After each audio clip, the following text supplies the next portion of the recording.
அனைவருக்கும் வணக்கம் தோழர்களே. எல்லோரும் எப்படி இருக்கீங்க? ரொம்ப மகிழ்ச்சியாக இருப்பீங்க அப்படின்னு நினைக்கிறேன். இன்றைக்கி வந்து பார்த்தீங்க அப்படின்னா தமிழ்நாட்டின் பண்டைய நகரங்கள் பற்றி பார்க்கலாம்.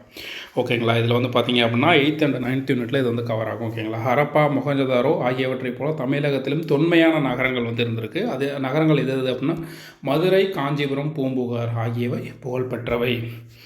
அடுத்து வந்து பார்த்தோம் அப்படின்னா பூம்புகார் பாருங்கள்.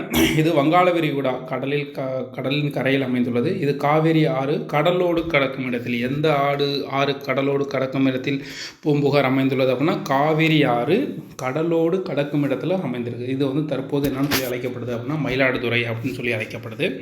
அடுத்து வந்து பாருங்கள், இந்த நகரத்திற்கு பூம்புகார், காவேரி பூம்பட்டினம் போன்ற பெயர்களும் உண்டு. பூம்புகார், காவேரி பூம்பட்டினம் ரெண்டுமே ஒன்று தான். இது வந்து பார்த்திங்க அப்படின்னா சங்ககால சோழ அரசின் துறைமுகம் பூம்புகார்.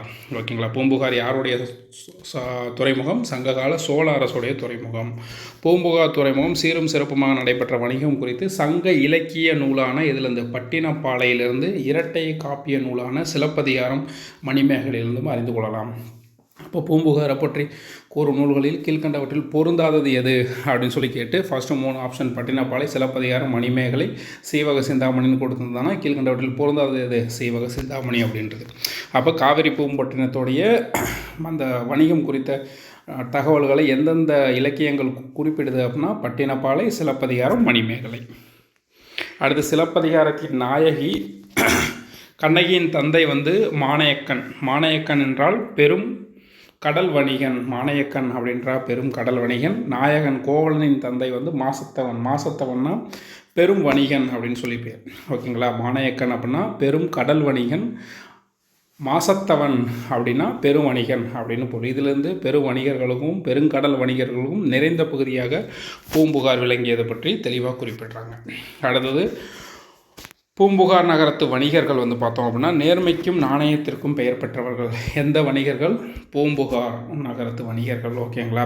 மிக சரியான விலைக்கே பொருட்களை விற்றனர். கூடுதலாக விலைக்கு பொருட்களை விற்பதும் தவறான செயல் என்று அவர்கள் கருதினர் அப்படின்னு சொல்லிட்டு எந்த நூல் குறிப்பிடுது அப்படின்னா பட்டினப்பாலை வந்து குறிப்பிடுது. நம்ம ஆல்ரெடி பார்த்தோம் பூம்புகார் நகரத்துடைய வணிக சிறப்பு பற்றி குறிப்பிடும் நூல்கள் எது?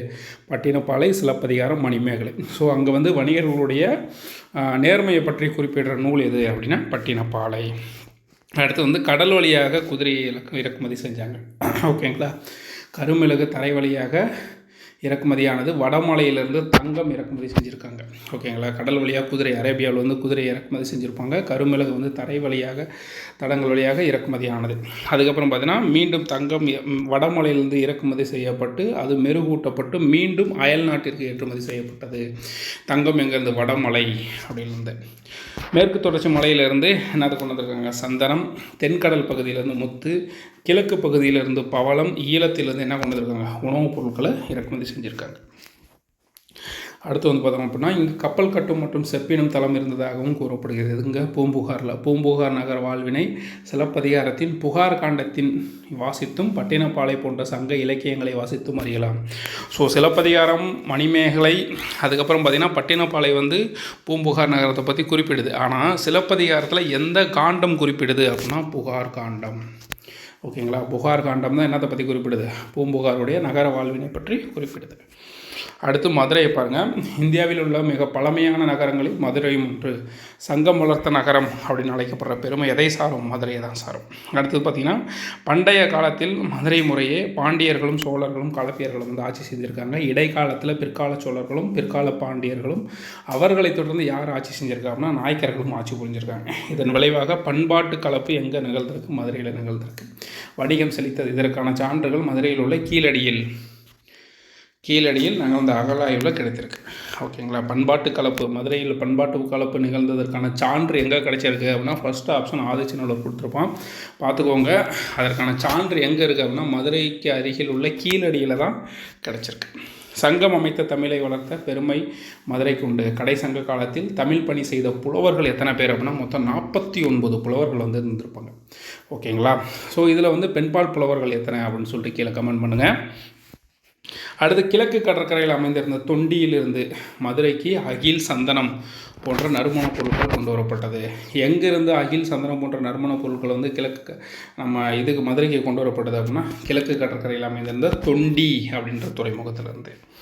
அடுத்து பண்டைய இஸ்ரேல் அரசர் சாலமன் வந்து முத்துக்களை உவரி என்னும் இடத்திலிருந்து இறக்குமதி செய்தார்.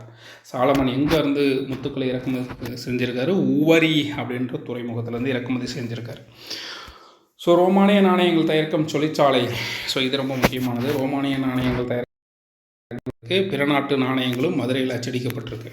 மதுரையின் புகழுக்கு இது ஒன்று சான்றாக இருக்குது. புகழ்பெற்ற கிரேக்க வரலாற்று ஆசிரியர் யார்? மெகஸ்தனிஸோடைய குறிப்பில், மெகஸ்தனிஸின் குறிப்பில் மதுரையை பற்றி தகவல்கள் உண்டு. மௌரிய வம்ச அரசரான சந்திரகுப்தரின் அமைச்சரான சாணக்கியர் மதுரையை பற்றி தனது அஸ்த சாஸ்திரம் அப்படின்ற நூலில் குறிப்பிட்டிருக்காரு. அப்போ பாருங்கள், கிரேக்க வரலாற்று ஆசிரியர் மெகஸ்தனிஸ் மற்றும் சந்திரகுப்தரின் அமைச்சரான சாணக்கியர். அப்போ சாணக்கியர் யாருடைய அமைச்சராக இருந்தார் அப்படின்னா சந்திரகுப்தரின் அமைச்சராக இருந்திருக்கார். ஓகேவா? அவருடைய நூலான அஸ்த சாஸ்திரத்திலையும் மதுரையை பற்றி குறிப்பிடப்பட்டிருக்கு. அடுத்து தூங்கா நகரம். இங்கே வந்து 4 அங்காடி அல்லங்காடி அப்படின்னு சொல்லிட்டு 2 வகையான அங்காடிகள் இருந்துச்சு. 4 அங்காடி அப்படின்றது பகல் பொழுதில் செயல்படும், அல்லங்காடி அப்படின்றது இரவு பொழுதில் செயல்படும். ஸோ அதனால தான் மதுரை என்னன்னு சொல்லுவாங்க, தூங்கா நகரம் அப்படின்னு சொல்லுவாங்க. ஓகேங்களா? பெண்கள் எந்தவித பயமின்றி இரவு நேரத்தில் அல்லங்காடியில் பொருள்களை வாங்கி சென்றது. அந்தளவுக்கு மதுரை வந்து என்னவாக இருந்துச்சு, பாதுகாப்பான மாநகராக விளங்கி இருந்திருக்கு. இப்போ எப்படி இருக்குன்னு எனக்கு தெரியல. காஞ்சி அப்படின்றது வந்து நாலந்தா பல்கலைக்கழகத்தில் பயின்ற சீன பயணி யுவான் சுவாங் கூடுதல் படிப்பிற்காக எங்கள் காஞ்சியில் இருக்க கடிகைக்கு வந்திருந்தார். காஞ்சியில் கல்விக்கூடங்கள் தேஸ் என்று அழைக்கப்பட்டதுன்னு சொல்லிட்டு நிறைய டைம் கொஸ்டின் கேட்டிருக்காங்க. கடிகை அப்படின்றது. ஓகேங்களா? ஸோ நாலந்தா பல்கலைக்கழகத்தில் யுவான் சுவாங் வந்து படிச்சுட்டு கூடுதல் படிப்பிற்காக காஞ்சிபுரம் வந்தார். அப்போ பார்த்துக்கோங்க காஞ்சிபுரம் எந்த அளவுக்கு வந்து படிப்பின் மேன்மையை காட்டுது அப்படின்னு சொல்லிட்டு. அடுத்தது புகார் நகரம் அப்படின்றது துறைமுக நகரம், மதுரை நகரம்ன்றது வணிக நகரம், காஞ்சி அப்படின்றது கல்வி நகரம். ஓகேங்களா? புகார், அதான் பூம்புகார் சொன்னோம் இல்லைங்களா? சிலப்பதிகாரம் மணிமேகலை பட்டினப்பாலை புகாரை பற்றி குறிப்பிடுது. மதுரையை பற்றி 2 முக்கியமான வரலாற்று ஆசிரியர்கள் வந்து அவர் பற்றி மெகஸ்தனிஸ் மற்றும் அர்த்த சாஸ்திரத்தில் நம்ம சாணக்கியர் எழுதியிருக்காரு. அவர் வந்து சந்திரகுப்த மௌரியருடைய அமைச்சராக இருந்தார். காஞ்சி அப்படின்றது கல்வி நகரம். அப்போ காஞ்சிக்கு வந்தவர் யார் அப்படின்னா பார்த்தால யுவான் சுவாங். யாருடைய ஆட்சி காலத்தில் காஞ்சிபுரத்துக்கு யுவான் சுவாங் வந்தார் அப்படின்னு சொல்லிட்டு உங்களுக்கு தெரிஞ்சிச்சு அப்படின்னா கீழே கமெண்ட் பண்ணுங்கள். அடுத்து வந்து பார்த்தோம்னா நகரங்களில் சிறந்தது காஞ்சி என்று கவிஞர் காளிதாசர் வந்து குறிப்பிட்றார். ஓகேங்களா? நகரங்களில் சிறந்தது காஞ்சி அப்படின்னு சொல்லிட்டு யார் குறிப்பிட்றா? காளிதாசர். அதுக்கப்புறம் பார்த்தோம் அப்படின்னா கல்வியில் கரையில்லா காஞ்சி என்று நாயன்மார்களில் முதன்மையானவரான திருநாவுக்கரசர் குறிப்பிடுகிறார். ஸோ அப்போ நாயன்மார்களில் முதன்மையானவர் யார்? திருநாவுக்கரசர். ஃபஸ்ட்டு கொஸ்டினுக்கான ஆன்சரு. அடுத்து கல்வி கரையிலா காஞ்சி என்று குறிப்பிட்டவர் யார் அப்படின்னா திருநாவுக்கரசர். அதுக்கப்புறம் பார்த்தீங்கன்னா புத்தகயா சாஞ்சி போன்ற 7 இந்திய புனித தலங்களுள் காஞ்சிபுரமும் ஒன்று என சீன வரலாற்று ஆசிரியர் யுவான் சுவாங் குறிப்பிட்டார். ஓகேங்களா? புத்தகயா சாஞ்சி போன்ற 7 இந்தியாவில் மொத்தம் 7 புனித தலங்கள் இருக்குது. அதில் காஞ்சிபுரமும் ஒன்று குறிப்பிட்டவர் யார்? Yuan Chwang. நகரங்களில் சிறந்தது காஞ்சி என்று குறிப்பிட்டவர் காளிதாசர். ஓகேங்களா? அடுத்து வந்து பார்த்தோன்னா தொண்டை நாட்டில் உள்ள மிக பழமையான நகரம் எது அப்படின்னா காஞ்சிபுரம். இங்கே பார்த்தீங்கன்னா தர்மபாலர்ன்றவர் வட மாநிலத்து புலவர். ஓகேங்களா? ஸோ அவர் வந்து இங்கே இருந்துட்டு போயிருப்பார். தர்மபாலர், ஜோதிபாலர், சுமதி, போதி தர்மர் போன்ற சான்றோர்கள் காஞ்சியில் பிறந்து வாழ்ந்தவர்கள். இச்செய்தி மூலம் காஞ்சியின் கல்வி சிறப்பினை அறியலாம். இந்த சுமதின்ற இது வந்து பார்த்தீங்க அப்படின்னா இவங்க யார் அப்படின்னா புத்த மதத்தை ரொம்ப விரும்பி காஞ்சிபுரத்தில் வளர்த்தவங்க. ஓகேங்களா? அவங்க வந்து பார்த்திங்கன்னா மணிமேகலை வந்து தன்னுடைய இறுதி காலத்தை எங்கே வாழ்ந்திருப்பாங்க அப்படின்னா காஞ்சிபுரத்தில். அப்போ வந்து மணிமேகலையின் தோழியாக வந்து யார் இருந்திருப்பாங்க அப்படின்னா இந்த சுமதி அப்படின்றவங்க வந்து இருந்திருப்பாங்க. ஓகேங்களா?